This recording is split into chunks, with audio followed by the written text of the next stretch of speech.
With us now is Kentucky Senator Rand Paul, here to talk about this and many other matters. Senator, very good to have you. Thanks, Neil. What do you make of this and how long the government could be shut down, because neither side seems to be budging? Well, you know, there is a big danger that the government shut down and no one notices. And in the past, the shutdowns have always been, or a lot of them have been with a Democrat president, and they do everything possible, like closing down overpasses, closing down empty parking lots, closing down the World War II memorial, which has no attendant or no cost to keep open. This time they're not doing that, and so it's not quite as noticeable. Plus, 75% of the government's already funded, including the military. So there is a chance nobody notices. Now, I don't think it's a good idea to leave the government closed, so I think there could be a compromise. But lost in all of this about the wall is the Democrats' position right now is $0 for the wall. Every one of them voted for $25 billion for a wall last year. So certainly there is some kind of compromise to be had. If the president's asking for $5 billion and the Democrats are $0, certainly somewhere in between the two there can be a compromise made. This occurs on the same day, as you know, Mitt Romney, the former presidential candidate, and now the incoming senator from Utah, took pen to paper and had an editorial in today's Washington Post criticizing this president and his ethical leadership. What did you think about that?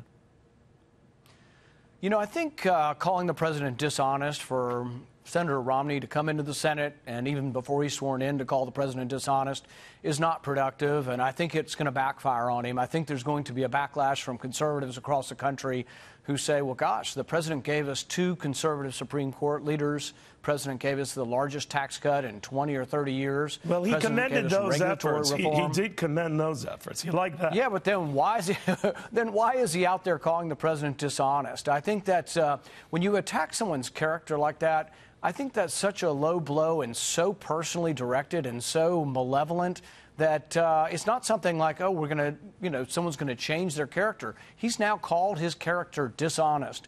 And I think that's a bad way for him to start in the Senate, because I think it's going to spoil relations between his representation of Utah and the president.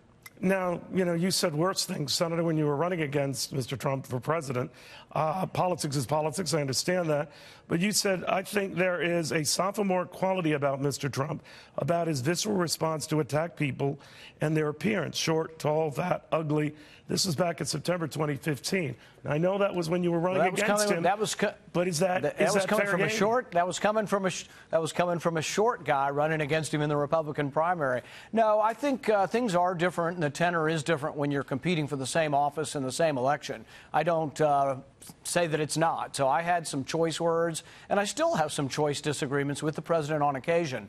But since he's been elected president, I try not to have personal character assassination or attacks on him, and I try to work with him. Look, I have still voted against the president. I have on a number of occasions. I'm one of the most independent voting Republicans in the Senate caucus.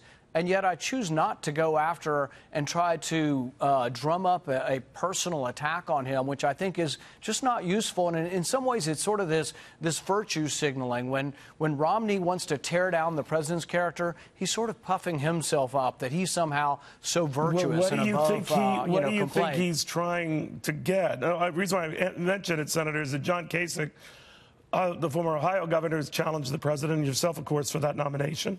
Endorsed Romney's criticism of Trump, saying, welcome to the fray. What did you think of that? Right. The only thing that Kasich could do if he decides to run as an independent is to try to be a spoiler and try to defeat the Republican nominee, which in all likelihood will be Donald Trump. I don't see Romney getting involved in presidential politics. I think he's had his chance, and it didn't go very well. And people ought to remember, people who think they want Republicans and thinks Republicans are better than Democrats, Donald Trump did something extraordinary. He won Wisconsin, Michigan, Ohio, Pennsylvania.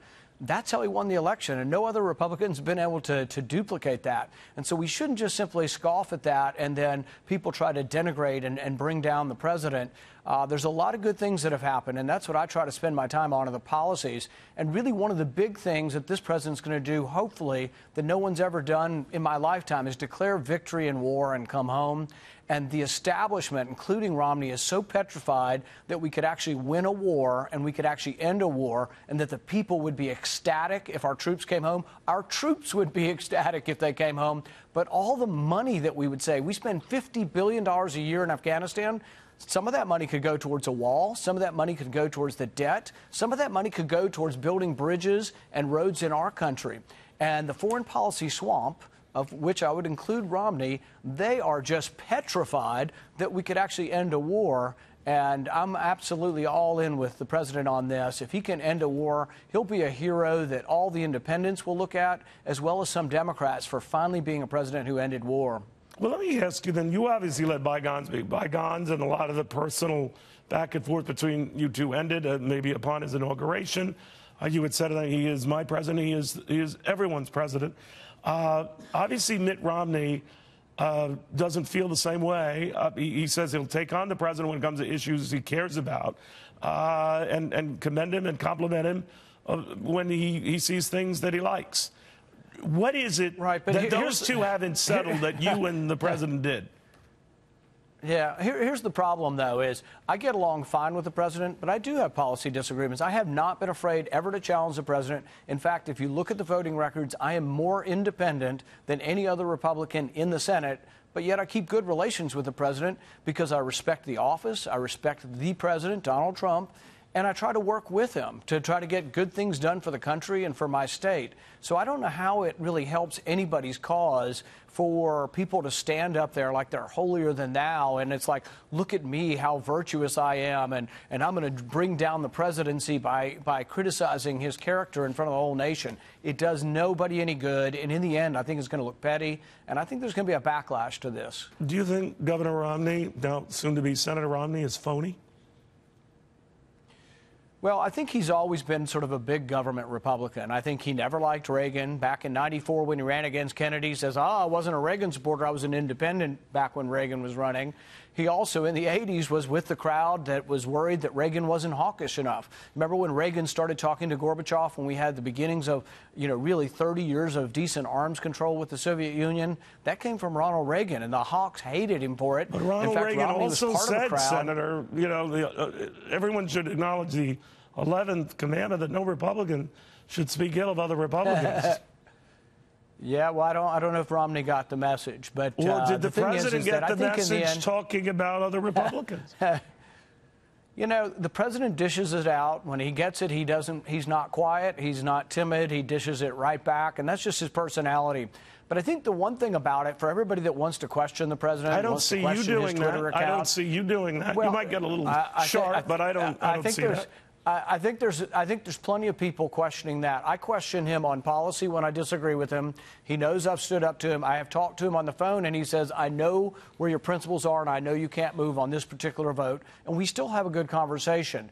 And I think that's different than attacking and trying to go for the jugular of someone's character. And so I do think it's different.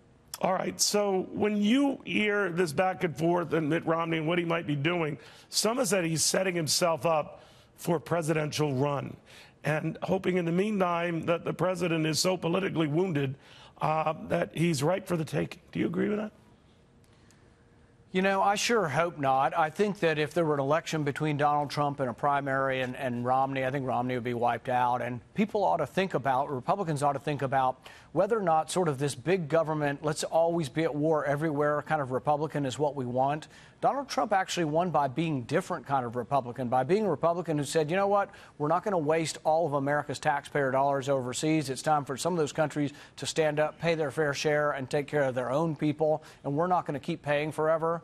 That was a tremendous breath of fresh air, and that's what Romney hates about it. Romney's part of this crowd that wants to send our money forever to all these foreign countries. They love foreign aid, and they love war, and they can't stand that Trump might end a war.